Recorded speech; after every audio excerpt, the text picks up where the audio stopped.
I'm Mike Rozembajgier, And I'm Rose Rozembajgier. and we have actually all of our children who've experienced university. We have an alum. Our oldest is now a freshman in college and graduated last year. Our second child, Mary, is a senior at university, and Joe is our last child. He'll be entering as a freshman next year. One thing that we have appreciated so much with this new approach is that the Zoom classes, while it can be exhausting to be on Zoom all day, the fact that our daughter is seeing her classmates. We have another child in another school, they haven't Zoomed once. And that's a long time to go without that human personal connection. So we do really appreciate how quickly and how well university assembled that. It seems across the board, all the teachers are asking how they're doing and what you're up to and how the weekend went. On a personal level, which I'm sure happens in face-to-face. We don't obviously see it. But I think that is so important given the pandemic we're all dealing with at a human level. Certainly universities doing the best they can to make sure the education flows through on the academic side, but which is why we love the place. They're thinking about the whole person. They're making sure that the wellness of the student is also a priority and hitting it from different angles. Which is once a week, LeMegs is coming on with a video morning meeting, and I think the links get sent out to parents sometimes, and I clicked on it, and the one I clicked on, it was comparing Brave New World and The Tempest, and LeMegs was discussing how both those pieces of literature apply to what's happening right now, and I was so taken by it. I actually shared the morning meeting with my dad, who's 88 years old in Ohio, but it was so beautiful, and it was talking to the kids in a caring but adult way, in a familiar way, not a lecture, but let's take pieces of literature that we know from around us and see how it kind of relates what we're going through. That is very personal, and it's very, it's a unique way to connect.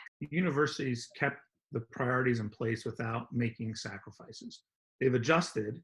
We can't do everything the exact same way. We all experience in that day to day, but the mission of the school, the priorities to begin with, the values, they may have morphed a little bit in terms of the way that we're trying to stay true to them, but it's not like we're just going to give up on that one or push that one aside because we can't be together and social distancing prevents this and technology prevents that.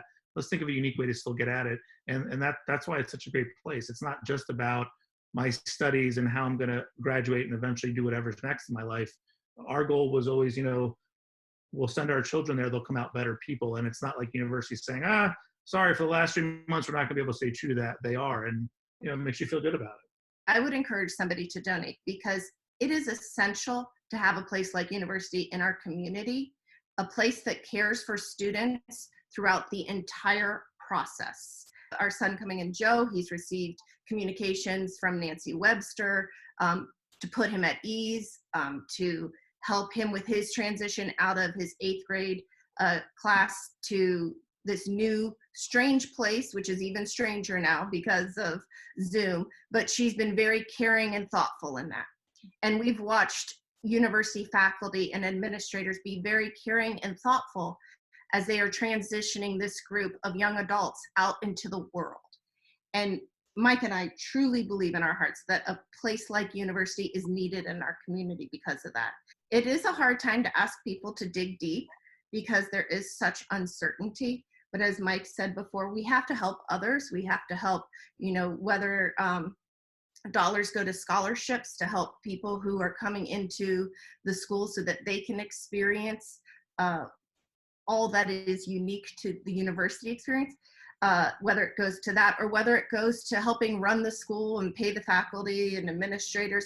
All of that's very important. And we think that the Central Indiana community needs university. I think that a donation to the fund, you should have confidence that it's going to pay dividends beyond a monetary amount, but in terms of the school continuing and the benefit it has to the community, to the state of Indiana as an option for so many young aspiring academics and people who we want to go into the world and really make a difference. And as Rose mentioned, it's certainly a tough time for people to think about what they can give. I don't think it's a matter of how much, but just having participation. So back to we're all in this together for the right reasons. And, the only way a place like university can survive and make the adjustments as quick as they did to keep the student as a focal point can only happen if funds like, if the university fund is funded in the manner that it needs to be. So I think it's certainly more than worthwhile.